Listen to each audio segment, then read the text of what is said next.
Hey guys, welcome back to my channel. It's your girl Marina here, and as always I'm excited to welcome you to another video. If it's your first time here, welcome. Where have you been?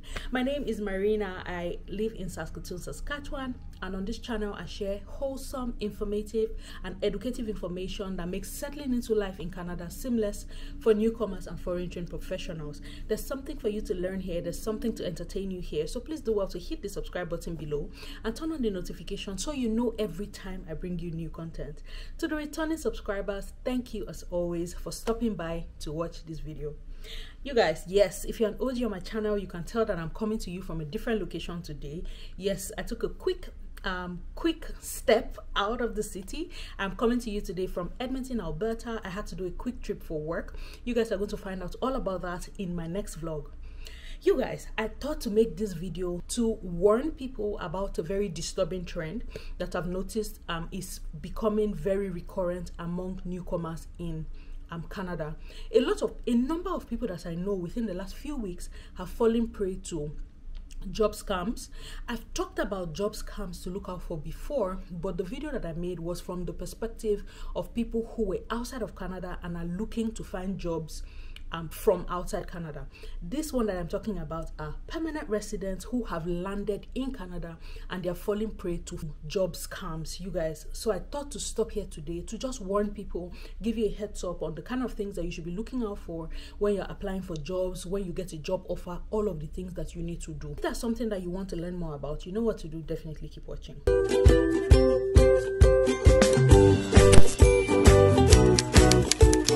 Guys, this trend is particularly disturbing because a lot of them are targeted at newcomers. How they are able to identify newcomers, I cannot say I know, or they just put it out there. And unsuspecting newcomers, of course, when you're new in the country, you're looking for a job because your expenses are a lot and you don't have a source of income at that point. So I can understand that people get a bit desperate in finding a job, and at that point they just apply to every and anything. That's another thing we have to be conscious about. You now have to become a little more intentional about where you're putting your information and where you're applying for jobs. So the first thing that I want everybody to pay attention to when it comes to looking for jobs and the kind of job applications you're seeing out there, the first thing you want to do is double check the job posting. A lot of times these jobs are posted on legitimate job boards like LinkedIn, like Indeed. So if you don't really know, you will not suspect that there can be a fake job posting on a platform that's supposed to be as credible as Indeed and LinkedIn. Don't click on any links within the job posting. Search the company out on Google. A company that can afford to advertise on Indeed and LinkedIn, they have a website. So go online, look them up, check their website, check the information, what kind of organization are they. Most organizations' websites have a careers page. So on that careers page, you'll be able to see what job opportunities they have available.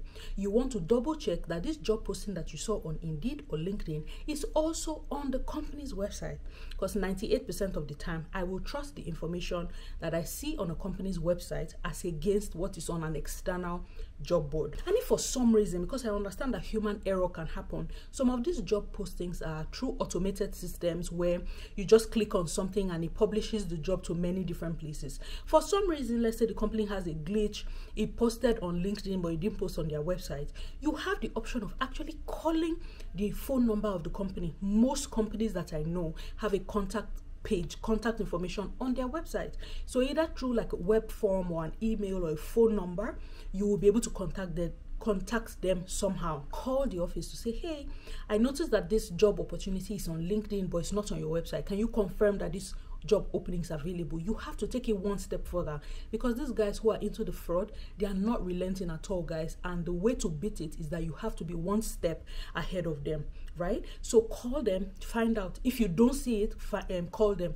If the job opportunity is a valid one, they will confirm it to you, and if they tell you no, we don't have such openings available, then you know to disregard it. I would rather do that due diligence in the beginning than go through this entire process, waste your time, waste your money, only for you to realize that the job opportunity is fake. So do all that due diligence from the beginning. Double check the posting, check that it matches the information on the company's website. The last thing I want you to do about the job posting is to look out for spelling errors, look out for grammatical errors. More than half the time, job postings go through check processes to make sure that it's okay. Most times companies are very concerned about their brand. Legitimate companies are concerned about the brand image when it comes to this external job board. So if you see a job posting that has a lot of errors, red flag. In my opinion, red flag. So when the recruiters start to contact you, you want to make sure that they're not contacting you from generic email addresses. If they can afford to advertise on Indeed, on LinkedIn, or those other job boards, they can afford the website. And if they can afford the website, you should not be getting their correspondence from them in any email address, from any email address other than at their website.com or .ca or whatever is applicable. Right? So check that. When they start to contact you and tell you that they will only talk to you on WhatsApp or on Telegram or any of those other instant communicating platforms, red flag. Red flag. That's not standard practice. Recruiters in Canada will not reach out to you and tell you that they will only exchange messages with you on WhatsApp or on Telegram, or they can only text, they can't call. If that happens, there's a very high possibility that the person you're talking to is not within Canada, because in Canada, most of the phone plans cover talk time. We don't pay for calls. You don't buy credits before you can call for calls within Canada. It's almost always free with most of the phone plans. So nobody should be telling you that they cannot talk to you or they cannot call you from a valid Canadian number in Canada. That's a red flag. And then guys, when you're going through interview processes, just trust your guts. Look out for things that don't feel right. When something doesn't feel right, don't dismiss it. Question it. Typical interview process is that one person will do like the initial conversation. It will most likely be over the phone. One person will talk to you, and then the other stages of interviews typically involve like a panel, like the hiring manager, somebody from HR, and like that. It will be a panel for at some point in the interview process. If you notice that you have gone through an entire interview process and you have been talking to only the same person, chances are something is fishy with that. That's not standard interview process. Let us now say that this particular organization have their own style, they have their own way. It's only one person that does all of the recruitment. Check. When they now come back to you and tell you that they have gotten offer, you have reached the offer stage, check who's signing that offer. When they give you the offer letter, especially if it's from an organization that is not well known, because there are organizations that no matter where you are, as in Canada, their names will ring a bell. So in Saskatoon, for instance, say if I got invited for an interview for City of Saskatoon, everybody knows City of Saskatoon, right? I might not do as much due diligence as if I were interviewing with a company that nobody knows or their name is a bit smaller. You will have to do a lot more checks for the people who don't already have a brand name or a brand image that everybody knows. When you get these offer letters, search out who signed the offer letter. It will typically have their name and their designation. Go on LinkedIn, search out this person. Check that the people whose name is in your offer letter actually are affiliated with the company, because let me tell you what I'm finding. One particular person got an offer letter from this organization, and the name of the person who signed was the name of a real person with the title, correct title, except that that person had no affiliation whatsoever with the company in question. So for instance, company XYZ offered you an offer letter, and then they say who signed the offer letter. They put my name, Marina Esiri, HR manager. If you go on LinkedIn and search Marina Esiri, maybe you will see a profile and you see HR manager and you're like, okay, it's a real person. But check, is Marina Esiri HR manager at company XYZ or company ABC that's giving you this letter? Because sometimes what these guys do, they go on LinkedIn, look for the profiles of actual people, take their name, take their titles, and slap it on an offer and send it to you. And you are unsuspecting. You will not know that these two things are not related. This is a real person, this is a fake company, and they married the two together. And it looks like a legitimate arrangement, except that it is not. So be very careful, do all of that due diligence. If any time in the interview process they ask you to pay, flee. That's not standard practice again. It is fraudulent. Nobody's going to ask you to pay before they give you a job. Nobody's going to ask you to provide your personal credit card details to link to company account so that they can reimburse you for expenses. Red flag. Run. If at any point in the interview process they're asking you to provide sensitive information like your social insurance number, that is a no-no. The only reason why an employer will ask you for your social insurance number is after an offer has been made and you are filling new hire documents.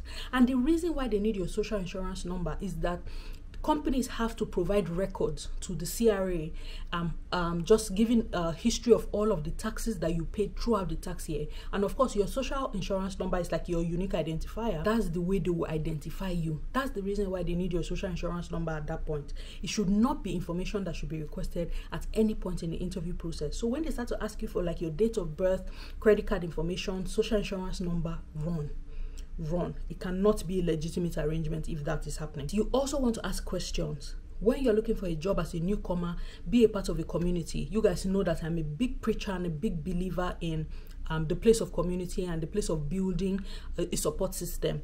Wherever you live, if you are Nigerian, they say Nigerian support group already there. Guys, no matter how small it is, but I'm finding now that there are so many WhatsApp groups that provide support to each other everywhere.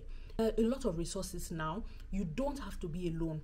Let me tell you why I think this is important. There's a particular story I heard recently about somebody who, his neighbor got a job offer, right? The neighbor now remembered that, this my neighbor works in the same place.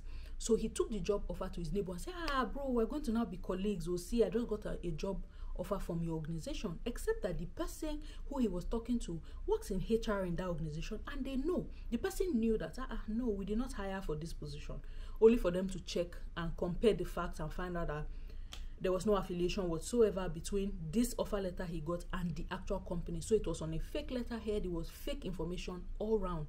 If that guy did not ask, and they had told him to provide sensitive information, say we need your social insurance number and date of birth, he would have provided it because he assumed that this is a legitimate organization. Guys, you want to protect your personal information at all costs. Identity theft is a big deal in Canada. If somebody uses your identity to commit fraud, it can take a long time before you fix it. So you want to be very careful to make sure that you're protecting sensitive information. One other thing that I've found, this one might not be 100% fraud, but it's something for people to pay attention to, is that some employers are asking people to sign employment bonds. What that means is like you get into an agreement with the organization to say if you accept this offer, you will not leave within a duration of time. It can be 18 months, it can be 2 years. You guys, that's a very tricky situation. Like I said, it's not a fraudulent arrangement. There are employers who do that. But when they do that, it means they're providing something extra before they do that. So if, for instance, somebody offers you a job, you live in Saskatoon, but the job is in Regina, and they relocate you from Saskatoon to Regina. They pay for your moving expenses. And for some people, the new employer will pay for maybe like 1 or 2 months of rent for them to settle in before they can get their own places. Then in that case, they can say if you leave, you're going to reimburse a prorated portion of the relocation cost, right? Or some people pay like a sign-on bonus and say if you leave, you're going to pay a prorated portion of the sign-on bonus. But to say somebody just offers you a job randomly, no extra provided, and they're telling you to sign employment bonds, you have to be very, very careful, because recruitment is not a favor. It is not charity. When somebody hires you, it is because you have skills and competencies that the organization needs. And recruitment is a risk all around, because me as an employer, I'm going to take what you say from the information you provide to me, from the information in your resume, from the information you provide during the interview. That's what informs my recruitment decision, right? So I'm trusting what you have said. It could be a lie. It's a risk for me. It's also a risk for you as the employee, because you're leaving something or you don't have a job and you're committing to this organization. It could be a toxic organization and then it becomes a problem for you. So the risk in employment is supposed to be shared. It's supposed to be shared risk. When an employer is trying to transfer all of that risk and the liability to you alone, you should be very careful. If an employer is insisting that because they are giving you a job, you should sign an employment bond, red flag. Because it tells me a lot. If an employer is doing that, it says a lot about their employee retention. Why are people leaving your organization? Why do you need people to sign? Why are you literally forcing people to stay here? What is going on there that's making people want to leave? Right? So it says like there's a bigger issue there. Maybe there's a toxic work culture that's making people leave, and you don't want to tie yourself to that for however period of time because you're looking for a job. So double check all of this information, guys. It is very, very important. Okay, I just thought I would stop here and just share this information with you guys. Ask a lot of questions. If you're not sure, ask. If you are not sure, ask. If it feels too good to be true, it probably is. Okay, so please do well to do a lot of due diligence so that you don't fall prey to these people, because guys, they're not relenting. They're not relenting. And the last thing you want to do is come into a new country and become a victim of identity theft. It will set you back by so many years. Please, guys, be careful. Don't lose your money. Don't pay for a job. Don't pay for a job. That in itself should already scream red flag to you. Do not pay for a job. Okay, so please protect your sensitive information. It is very important. If you're not sure, ask questions. Go online, read, Google companies, check reviews, see what other people are saying. Go to Glassdoor, go to PayScale. People will typically put reviews there. The people who have worked there will tell you how they feel about the company. You will hear. So please do research. I really hope this video was helpful to at least one person. If it was, please do well to share. Have you been a victim of employment fraud in Canada or any other country? Please share your experience below, just so we can warn other people and people can become more cognizant of the patterns that these guys are using. So please share whatever experience you have in the comment section. Well, thank you very much for watching this video, guys. If you liked it, please share it so that more people can get this information and be warned. Okay, and if you have not yet subscribed to my channel, please do well to subscribe. Please do well to subscribe. We're trying to grow our family, so subscribe. Let the family keep growing. Thank you again, guys, for watching this video, and until I come your way in the next one, it's your girl Marina saying thank you and have a great day. Bye, guys.